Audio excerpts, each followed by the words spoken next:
Bismillahirrahmanirrahim. Assalamualaikum warahmatullahi wabarakatuh. Perkenalkan, nama saya Linda Anissa, NPM 1911080334 dari jurusan Bimbingan Konseling Pendidikan Islam semester 6. Video ini dibuat untuk memenuhi tugas ujian tengah semester mata kuliah Pengembangan Teknologi dan Inovasi Bimbingan dan Konseling dengan dosen pengampu Bunda Yurika Witazora. Di sini saya akan menjelaskan yang pertama, yaitu pengertian teknologi informasi dan inovasi. Nah, jadi teknologi informasi yaitu suatu teknologi yang mempunyai fungsi dalam mengelola data, memproses data, memperoleh, menyusun, menyimpan, mengubah data dengan berbagai cara untuk mendapatkan informasi yang bermanfaat atau berkualitas. Selanjutnya yaitu inovasi. Jadi inovasi itu teknologi berbentuk suatu yang baru atau merupakan perbaikan penting baik berupa produk, proses maupun servis. Nah, hasil inovasi teknologi biasanya muncul dengan beberapa bentuk seperti penemuan, desain, data-data baru ataupun pengetahuan baru. Nah, dari hasil-hasil tersebut itu bisa menghasilkan inovasi. Selanjutnya saya akan menjelaskan tentang perkembangan teknologi informasi dari awal peradaban sampai sekarang. Jadi perkembangan teknologi informasi itu terbagi dalam 3 bagian, yaitu masa prasejarah, masa sejarah, dan zaman modern. Nah, masa prasejarah yang dimulai zaman purba, kurang dari 3000 sebelum Masehi, dia belum mengenal bahasa dan tulisan di mana bertukar informasi dan melakukan komunikasi itu melalui gambar pada dinding gua atau tebing. Nah, kemudian menggunakan alat komunikasi dengan trompet dari tanduk binatang, asap, dan tumpukan batu atau tulang. Selanjutnya zaman sejarah. Nah, zaman sejarah ini dari 3000 sebelum Masehi sampai 1400 Masehi, di mana manusia itu sudah mengenal simbol-simbol seperti bangsa Sumeria menggunakan piktograf. Nah, bangsa Mesir kuno itu melukis simbol hieroglif pada kertas papyrus. Nah, kemudian mengalami kemajuan itu menggunakan mesin cetak sederhana kayak plat besi. Terus itu dia menggunakan Morse dan menggunakan penulisan desimal. Yang terakhir yaitu zaman modern. Nah, zaman modern ini dari sejak 19 ribuan ya, di mana munculnya televisi tabung hitam putih pertama. Jadi mengembangkan perkedoan dengan hypertext. Nah, tahun 1946 muncullah komputer pertama yang diberi nama ENIAC. Nah, pengembangan transistor, menciptakan program surat elektronik atau email. Nah, 1973 itu internet sederhana udah mulai dikenalkan, menciptakan provider. Dan tahun 1994 di mana internet itu sudah siap dikenalkan kepada semua orang. Selanjutnya saya akan menjelaskan urgensi teknologi informasi dalam BK dan mengapa inovasi dalam layanan BK itu penting. Jadi urgensi teknologi informasi dalam bimbingan konseling itu menurut konselor itu untuk dapat menguasai teknologi agar dapat memudahkan dalam pemberian layanan. Pemberian layanan konseling itu kepada konseli atau kliennya.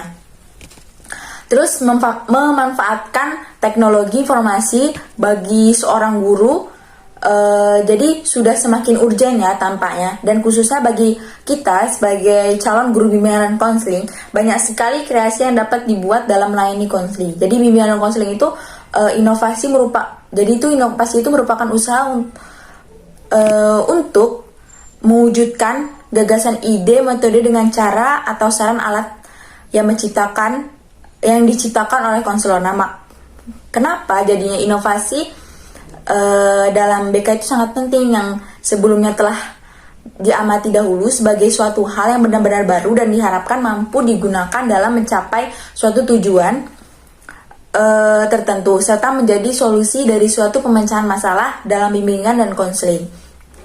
Selanjutnya saya akan menjelaskan bagaimana pengaruh pengembangan teknologi informasi terhadap perkembangan bimbingan BK. Jadi Perkembangan teknologi informasi itu berimplikasi pada bidang bimbingan dan konseling. Jadi bimbingan dan konseling itu yang merupakan bagian dari dunia persekolahan. Jadi haruslah mampu memanfaatkan teknologi informasi untuk menyelesaikan tugas-tugas layanan bimbingan. Banyak perangkat lunak yang telah dirilis untuk itu dan dapat dimanfaatkan dalam memberikan layanan kepada peserta didik. Bimbingan dan konseling itu sebagai suatu proses pemberian bantuan kepada individu atau siswa yang dapat dilaksanakan melalui berbagai macam layanan. Nah, layanan tersebut itu saat ini itu pada zaman semakin berkembang tidak hanya dapat dilakukan dengan tatap muka secara langsung, tapi juga bisa dengan memanfaatkan media atau teknologi informasi yang ada. Selanjutnya, saya akan menjelaskan dampak positif dan negatif dari pemanfaatan teknologi informasi dalam BK dan bagaimana cara menghalau dampak negatifnya. Yang pertama, saya akan menjelaskan dampak positif dulu ya. Jadi, dampak positif yang pertama itu, informasi yang dibutuhkan akan semakin cepat, mudah diakses untuk kepentingan pendidikan. Yang kedua itu, inovasi dalam pembelajaran semakin berkembang dengan adanya inovasi e-learning yang semakin memudahkan proses pendidikan. Nah, kemajuan TIK juga yang dapat memungkinkan perkembangan kelas virtual atau kelas yang berbasis teleconference yang tidak mengharuskan sang peserta didik berada dalam ruangan gitu kan. Selanjutnya, sistem administrasi pada sebuah lembaga pendidikan akan semakin mudah dan lancar karena penerapan sistem teknologi komunikasi. Nah, munculnya media massa, khususnya media elektronik sebagai sumber ilmu dan pusat pendidikan. Dampak dan hal ini adalah guru bukannya satu-satunya sumber ilmu pengetahuan. Dampak positif selanjutnya yaitu munculnya metode pembelajaran yang baru yang memudahkan siswa dan guru dalam proses pembelajaran. Dengan kemajuan teknologi diciptakan metode-metode brand yang membuat siswa itu mampu memahami materi yang abstrak karena materi tersebut dengan bantuan teknologi bisa dibuat abstrak. Yang selanjutnya, sistem pelajaran tidak harus mulai tatap muka. Dengan kemajuan teknologi, proses pelajaran tidak harus mempertemukan siswa dengan guru, tetapi bisa juga menggunakan jasa pos, internet, dan lain-lain.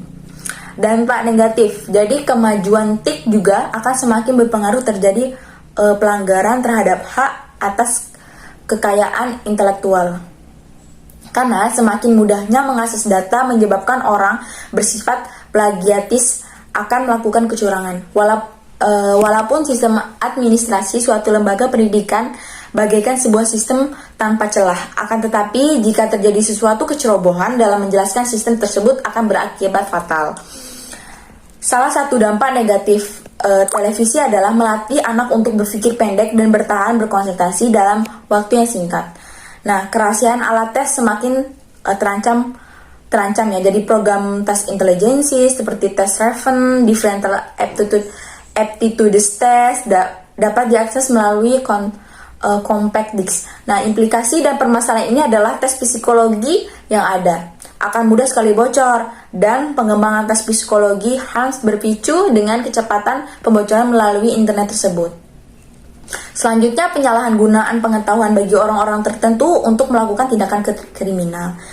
Dan selanjutnya, kerahasiaan alat tes semakin terancam. Program seperti intelijensi, seperti tes Raven dan lain-lain, tes dapat diakses melalui compact disc. Implikasi dari permasalahan ini adalah tes psikologi yang ada akan mudah sekali bocor dan mengembangkan tes psikologi harus pacu dengan kecepatan pembocoran melalui internet tersebut. Jadi penyalahgunaan pengetahuan bagi orang-orang tertentu itu dia akan melakukan tindakan kriminal ya. Kita tahu bahwa kemajuan di bidang pendidikan juga mencetak generasi yang berpengetahuan tinggi tetapi mempunyai moral yang rendah. Nah, bagaimana sih kita menanggulangi hal negatif tersebut? Sebaiknya guru BK itu harus lebih cermat lagi dan menciptakan inovasi baru. Mengapa? Karena agar tidak adanya kebocoran dalam melakukan tes gitu. Jadi bisa terpercaya. Jadi dari guru BK juga harus memilih dan memberikan informasi kepada konseli atau peserta didik untuk menggunakan teknologi informasi itu dengan baik dan benar. Selanjutnya, saya akan menjelaskan sebagai konselor jenis teknologi informasi apa yang penting bagi kita dan jenis layanan apa yang bisa kita berikan dengan memanfaatkan teknologi tersebut. laptop, handphone, komputer, internet, dan notebook. Jadi jenis layanan yang saya berikan adalah layanan kelompok, di mana dalam layanan tersebut dapat menggunakan teknologi informasi berupa laptop dengan menggunakan aplikasi Google Meet atau Zoom Meeting dengan menggunakan media PowerPoint. Media yang disusun dengan basic computer point untuk presentasi materi layanan bimbingan dan counseling, baik yang bersifat ice breaking maupun yang penuh dengan materi yang harus dipahami dan dikuasai peserta didik dalam berkembang mencapainya tujuan dan cita-cita pendidikan secara optimal. Yang terakhir, saya akan menjelaskan apa sih itu komputer dan apa saja aplikasi dalam komputer yang harus dikuasai oleh konselor. Jadi komputer itu adalah alat yang dipakai untuk mengolah data menurut prosedur yang telah dirumuskan. Komputer adalah suatu perangkat keras yang sangat berkaitan dengan teknologi komputer, mampu membantu sebagai pekerja manusia. Lalu aplikasi apa aja ya yang bisa dikuasai oleh konselor? Jadi media berbasis PowerPoint. Jadi media yang disusun dengan basis PowerPoint ini biasanya adalah materi presentasi, materi layanan bimbingan konseling, baik yang sifatnya ice breaking maupun penuh dengan materi yang harus dipahami dan dikuasai peserta didik dalam berkembang mencapai tujuan dan cita-cita pendidik secara optimal. Yang kedua yaitu media berbasis Microsoft Excel. Biasanya digunakan dalam mengelola dan menganalisis data sebagai sumber informasi utama dalam memberikan layanan kepada peserta didik. Banyak dari program-program komputer yang menggunakan Excel kini mendapat sambutan positif dari konselor sebagai pengguna. Beberapa produk yang menggunakan Excel sebagai basis utama antara lain adalah pengolahan data DCM, sesiometri, dan lain-lain. Yang selanjutnya aplikasi dengan software di developer lain. Selain dengan perangkat program Excel, telah disusun pula program pendukung BK yang lain dengan berbasis Visual Basic atau FB atau CC Plus dan Depli dengan orientasi yang sama, yaitu mempermudah konselor dalam menganalisis perkembangan siswa. Jadi beberapa program itu ada yang buatan dalam negeri dan ada juga yang produk luar negeri. Perangkat lunak pertama yang bisa ditemui adalah program Sosiogram. Program ini adalah pengolahan data yang membantu konselor dalam membuat sosiogram atau grafik sosiometri dari interaksi individu dalam kelompok. Baiklah, itu saja yang dapat saya sampaikan dari penjelasan saya. Apabila ada salah kata, saya mohon maaf. Kepada Allah saya mohon ampun. Semoga bermanfaat. Saya akhiri. Wassalamualaikum warahmatullahi wabarakatuh.